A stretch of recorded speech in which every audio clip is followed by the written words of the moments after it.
Gil here with the sailing vessel Dream Chaser. And today we're going to start a 4-part series on how to replace the plumbing in your boat.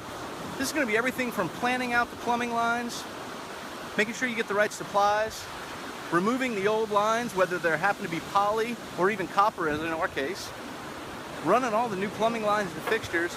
We're even going to put a few tips and tricks on how to put a permanent freshwater filtration system in for your drinking water. Hope you find it helpful. Let's start with the planning phase.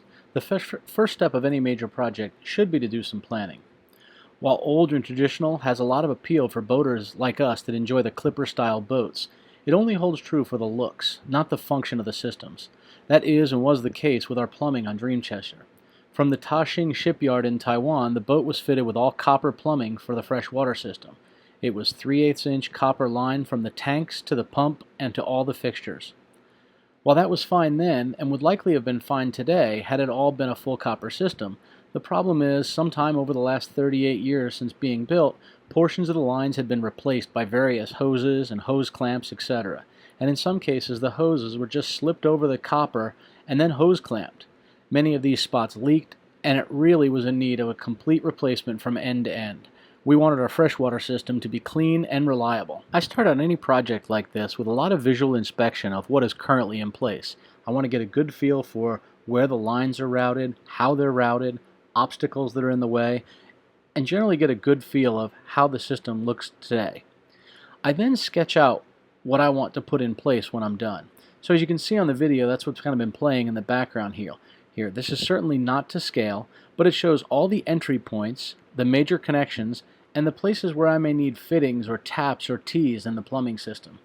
I do this for a couple of reasons. First, it allows me to get a sense for where I need to run the plumbing lines, how many to run, and also to think through things like what size lines I should run. For example, it could be argued that there should be a larger diameter line running to the forward head since there are 5 supplies for water there. There's a toilet, a hot and cold for the sink, and a hot and cold for the shower. However, we thought about this and realized that there will almost never be a time that someone's going to be taking a shower while someone is using the sink and flushing the toilet all at the same time in that single head. So we were able to plan the system accordingly. Second reason that I put this all on paper is to plan out the number of fittings that I'm going to need. I try to do this to reduce ordering too many or too little of the supplies, especially if we happen to be in a place where they're not easily or readily available. Lucky for us this time, it was just a matter of running to Home Depot or Lowe's to pick up supplies for the freshwater system. If you're keeping an eye on the plans that are being drawn in the background here, you'll notice that Dream Chaser has 2 freshwater supply tanks with a selector valve before the freshwater pressure pump. From the pump, I'm then running the water to a manifold. It's basically a water distribution system, with one of the feeds that goes from that cold water manifold to the hot water heater. Coming out of the hot water heater, we go back to a secondary manifold dedicated to hot water, and then we have trunks that run to each area of the boat and fixture. This central distribution allows for a simpler installation and a centralized place to turn off the supplies to any one area of the boat. This essentially allows us to work in the forward head, for example, while the galley and the rear head continue to have water supplied to them. It's also a great way to isolate a problem in the plumbing system and avoid draining all of your fresh water while on a passage.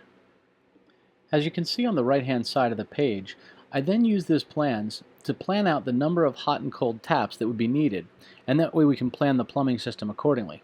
One of the great things about using PEX as a plumbing system is that you can create 90-degree bends in a sweeping curve, reducing the number of fittings that are needed, and also reducing the number of places where a bad seal or connection could cause a leak.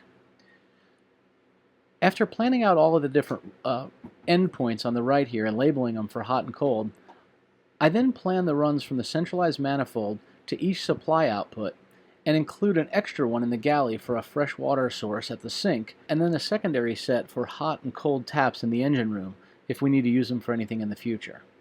The beauty of a manifold system like this is that it's easy to add additional lines to it. For example, we're planning on installing a washer machine, ice machine, and possibly a cockpit or deck shower someday. When we do, tapping into the manifold for an additional supply will be quick and simple. This kind of planning will save a lot of time and effort when you get into your project. It's also a great way to keep a record of your planned plumbing runs. I typically laminate these types of plans and keep them in my 3-ring binder as a reference for onboard systems. Go ahead, take a ride on the boat, enjoy the weather, enjoy the water, and join us for the second episode when we remove all the old lines and then start replacing and putting in the new. Happy sailing!